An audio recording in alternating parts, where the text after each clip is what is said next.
Federation of body building and physics sports Pune सादर करत आहेत फॅब फ्रायडे या सिरीज अंतर्गत पुण्यातील नामांकित बॉडी बिल्डर्सची यशोगाथा। आजच्या भागामध्ये आपण सोमनाथ पाल यांच्या बॉडी बिल्डिंगच्या प्रवासाबद्दल जाणून घेणार आहोत। मूर्ती लहान पण कीर्ती महान या म्हणीप्रमाणे सोमनाथ यांची उंची जरी कमी असली तरी त्यांची विजयाची कीर्ती सर्वदूर पसरली आहे। सोमनाथ यांचा जन्म 20 मार्च 1992 रोजी मदनापूर पश्चिम बंगाल येथे झाला। त्यांची जन्मभूमी जरी पश्चिम बंगाल असली तरी कर्मभूमी पुणे आहे।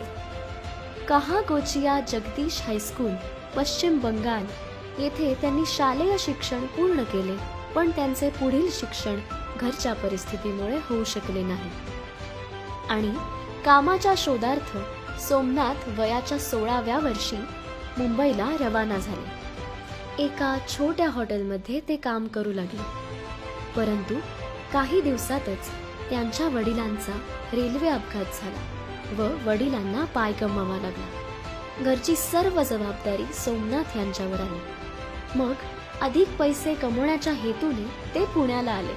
दिवसभर हॉटेलमध्ये काम करू लागले। त्यांच्या कामाच्या ठिकाणी लॉ कॉलेज रोडवर अर्नॉल्ड व्यायामशाळा होती आणि आपणही व्यायाम करावा या हेतूने सोमनाथ यांनी व्यायामशाळा लावली। कारण शरीरयष्टी सडपातळ व उंची कमी म्हणून चांगली शरीरयष्टी असावी या उद्देशाने त्यांनी व्यायामशाळा लावली। व्यायाम सुरू झाला। सोमनाथ हे सडपातळ असल्यामुळे त्यांचे पोटाचे स्नायू तयार होते। ते पाहून व्यायामशाळेमधील महेश शिगवण यांनी सोमनाथ यांना स्पर्धेत खेळण्यासाठी प्रोत्साहित केले। पुढे सोमनाथ स्पर्धा खेळू लागले। त्यांचे यश अपयश चालू होते। 2010 मध्ये सोमनाथ यांचा पुणे श्री मध्ये 10वा नंबर आला आणि पुढे ही यशाची घोडदौड चालू ठेवायची असेल तर पुढील तयारी व मार्गदर्शनासाठी सोमनाथ यांना नितीश जयस्वाल यांनी महारुद्र व्यायामशाळेचे संचालक श्री दीपक शिंगाडे यांच्याकडे पाठवले आणि पुढे त्यांच्या मार्गदर्शनाखाली पुणे श्री, महाराष्ट्र श्री, मिस्टर इंडिया अशा स्पर्धांमध्ये सोमनाथ उत्तम कामगिरी करू लागले। 2014 ते 2022 या कालावधीत सोमनाथ यांची यशाची घोडदौड चालूच होती।